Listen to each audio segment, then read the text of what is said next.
کہ یہ یہاں پر اللہ نے کیا فرمایا؟ اِذْ يَعْدُونَ فِي السَّبْتِ، اور جمعہ کو نہیں، اتوار کو نہیں، سمار کو نہیں، منگل کو نہیں، بدھ کو نہیں، جمعرات کو نہیں، ایک ہفتے والے دن ایک اللہ کی نافرمانی حرام کام کرتے تھے. ایک ہفتے بعد ایک نافرمانی کا ذکر ہے. یہاں یہ کہا گیا ہے کہ ایک ہفتے کے بعد نافرمانی کا ذکر ہے. اللہ کیا کہتے ہیں؟ ہفتے والے دن نافرمانی کرتے تھے. یہ نہیں کہا پورا ہفتہ کرتے تھے، ہفتے والے دن نافرمانی کرتے تھے. ایک دن، پورے ہفتے میں ایک دن اس قوم کا ذکر ہوا وہ نافرمانی کرتے تھے. ایک دن کی نافرمانی کا یہ ہوا کہ اللہ تعالیٰ کہتا ہے کہ ہم نے انہیں پھر کیا کہا؟ فَلَمَّا أَتَوْا عَمَّا نُهُوا عَنْهُ قُلْنَا لَهُمْ كُونُوا قِرَدَةً خَاسِئِينَ. ہم نے انہیں کہا تم ہو جاؤ وہ پھٹکارے ہوئے ددکارے ہوئے بندر بن گئے.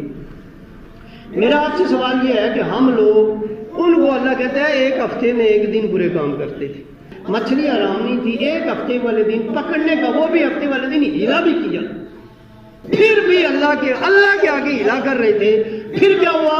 ایک ہفتے کے بعد ایک برا کام کیا، اللہ نے انہیں بندر بنا دیا.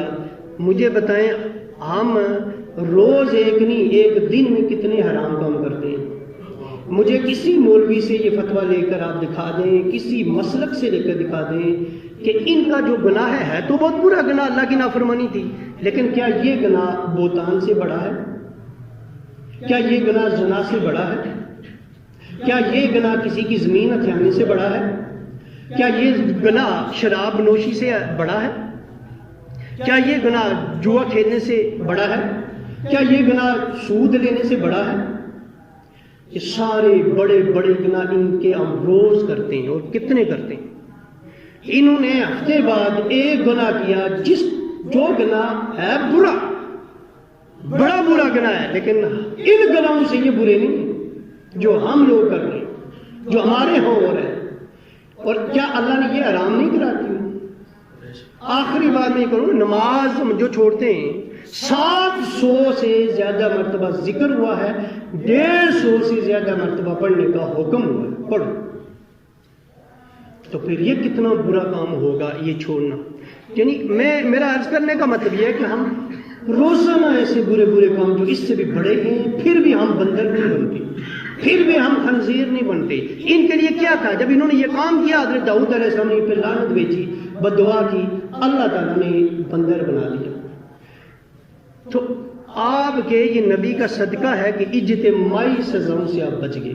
وہ نبی رحمت تھی، لیکن اس کا یہ مطلب نہیں کہ انفرادی طور پر تمہاری پکڑ نہیں ہو سکتی، کیونکہ اللہ کہتا ہے کہ میں ایک وقت مقررہ تک ڈیل دیتا ہوں، اور جب دیتا ہوں، یہ آیت جو اس سے پہلے میں نے پڑھی ہے وہ یہی بتا دی ہے. فَلَمَّا نَسُوا مَا ذُكِرُوا بِهِ، جب ان کو بلا بیٹھے بکر نصیحت کو. مطلب یہ کہ جب آپ کو نصیحت ہوتی رہے، نہ باز آئیں ہوتی رہے، نہ باز آئیں، تو اس کی ایک حد ہوتی ہے، ایک لمٹ ہوتی ہے. اس لمٹ پر پھر اللہ آپ کو پکڑ لیتا ہے، پھر اللہ ایسے عذابات نازل کر لیتا ہے. تو یہ بات یاد رکھیں کہ ہمیں ان چیزوں کے لیے تیار رہنا ہے کہ برائی کرو تو باز بھی آ جاؤ. یہ اگر برائی آپ کی نزدیک اہمیت ختم ہو جاتی ہے، نماز چھوڑنے کی اہمیت ختم ہو گئی، نماز کو ہلکا جان لیا، شراب پی کے اتنے عادی ہو گئے کہ اب شراب کی اہمیت حرمت کی ختم ہو گئی.